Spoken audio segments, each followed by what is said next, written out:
Here's what I'm doing on Fridays.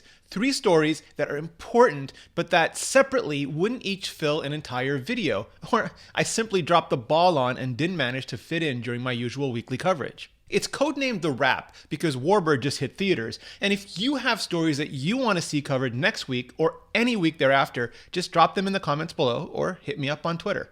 On deck for today, we've got Apple's AR glasses. No, I think I'm actually going to save those for a full video next week. Let me know in the comments if you want that ASAP. Okay, so rewind. We've got Facebook again, because of course we've got Facebook again, as well as a significant step forward for Right to Repair, and yeah, both Tim Apple and my giant head showing up in the darndest places. I'm Rene Ritchie, and this is Vector. First up, story time. At the very beginning of this week, I finally managed to convince a friend of mine to turn two-factor authentication on for her Google account. The stumbling block was her phone number. Google required it before they would let her set up Authenticator or Authy or her password manager or token generator of choice, whatever, and she just didn't want to give it to them. She didn't trust Google enough to give it to them, and I convinced her to do it. Then, the very next day, Facebook was caught yet again abusing the phone numbers they collected for two-factor authentication. Emojipedia's Jeremy Burge on Twitter. For years, Facebook claimed that adding a phone number for 2FA was only for security. Now it can be searched and there's no way to disable that. This follows an incident last year where Facebook was caught first lying, then finally admitting about how they used 2FA numbers to help target advertising. So my friend who had just given Google her number for 2FA, I messaged me the story in an absolute rage because of course it was all my fault for convincing her to do it, and then she spent the rest of the week wondering if she was suddenly getting more and more spam because she'd done it. And see, that's the truly malignant, corrosive thing about Facebook's continual abuses and violations. They don't simply destroy trust in Facebook, they destroy trust in technology itself. So it was with all shades of side-eye that I watched on Wednesday as Mark Zuckerberg, after a year of intense scrutiny and a decade now of scandal, of denial, of deflection, and of flat-out deceit, took to Facebook with the claim that he'd seen the light and that there was a potential for a more privacy-focused future. Here's the shot. Over the last 15 years, Facebook and Instagram have helped people connect with friends, communities, and interests in the digital equivalent of a town square. But people increasingly also want to connect privately in the digital equivalent of the living room. As I think about the future of the internet, I believe a privacy-focused communications platform will become even more important than today's open platforms. Privacy gives people the freedom to be themselves and connect more naturally, which is why we build social networks. And, of course, the chaser. Doing this means taking positions on some of the most important issues facing the future of the internet. As a society, we have an opportunity to set out where we stand, to decide how we value private communications, and who gets to decide how long and where data should be stored. As Nilay Patel of The Verge points out on Twitter, this single line right here is the most evidence of growth I've seen from Zuck in 5 years. Up until now, he has absolutely resisted expressing any values besides connecting people is good. Now, the optimist, and I should be clear, I consider myself a huge optimist when it comes to the potential of technology and the future to improve the human condition, are hopeful that Zuckerberg really means what he says. But you see, others, and not just pessimists, but pragmatists and realists, think Zuckerberg is full of pretty much every kind of crap there is on this, that he's trying to get out from under the inevitable government regulation and potential antitrust-based breakups that Facebook's years of abuses have finally started bringing down on them, and in a way that will not only insulate them, but protect them going forward. Ben Thompson explains it so well on Stratechery. Perhaps most compelling, though, is the degree to which this move locks in Facebook's competitive position.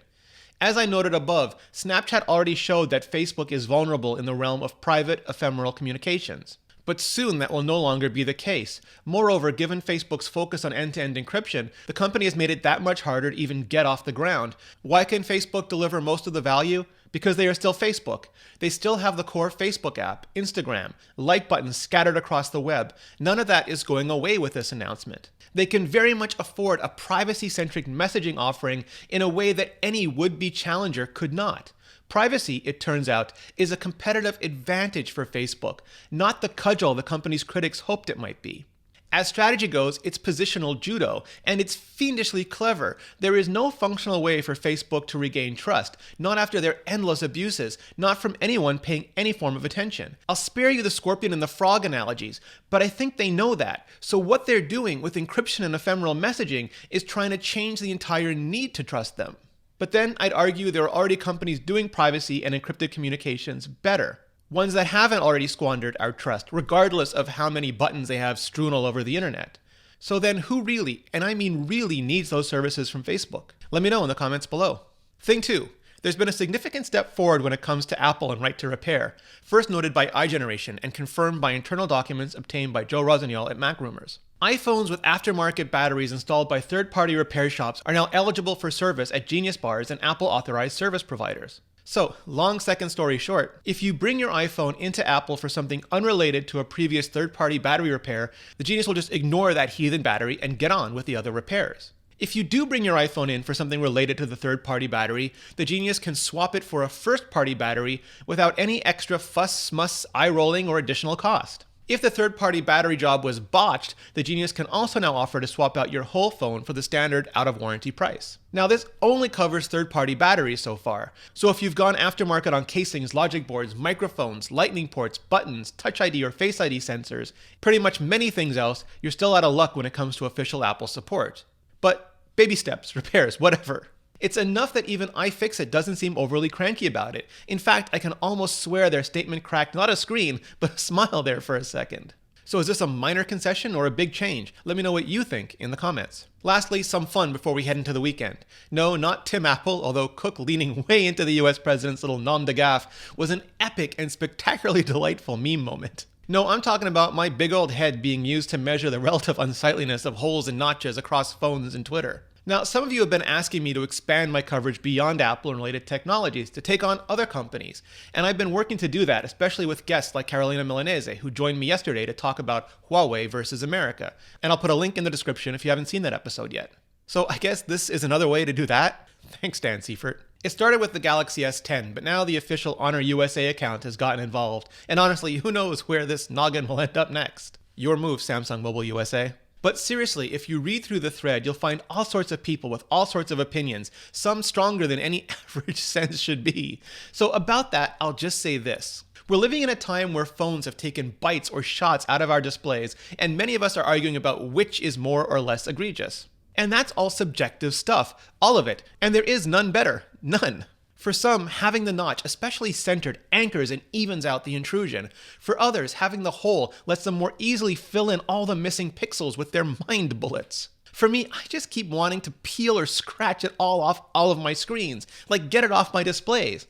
But until all the TrueDepth style sensors can go underground, objectively, these are all just different types of compromise. If you have a preference between notches and holes, or even those mechanical choochers what pop the cameras up and down, let me know in the comments below. Now, one quick programming note. For a bunch of reasons, all having to do with how sponsors are viewed by various regulatory bodies in the US, EU, and elsewhere, I'm going to start throwing up a quick card at the beginning of every show. Something like this. Sponsored by Brilliant. That's it, that's all, just a couple seconds and then we're smash cutting right into the video. I'll still be saving the actual sponsor spot for the end of the video, where I'll flow right into something like Brilliant's daily problems being fun, bite-sized ways to master concepts by applying them.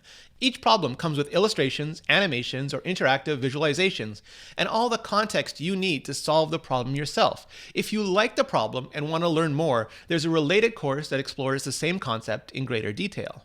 Like this one on why is SpaceX making rockets out of steel? I mean, not vibranium, not bead-blasted aluminum, but maybe something that can take us a little further than just the moon. But that's only one example out of many. So if you want to actively learn new, fascinating concepts each day and get 20% off the annual subscription to view all problems in the archives, just be one of the first 200 to head on over to brilliant.org/vector and finish your day a little smarter every day. Thanks, Brilliant, and thanks to all of you for supporting the show. Just like that. And that's the wrap. Facebook trying to reinvent itself to protect itself before regulators wreck its health, or something like that. Apple getting a tad more right about how it handles repairs, and all sorts of holes in my head, courtesy of Seifert and Samsung. Now, I'd love to hear what you think about any and all of these stories, and about what you'd like to see me cover next. So hit like, hit subscribe, it really helps out the channel, and then hit up the comments below and let me know. And thank you so much for watching.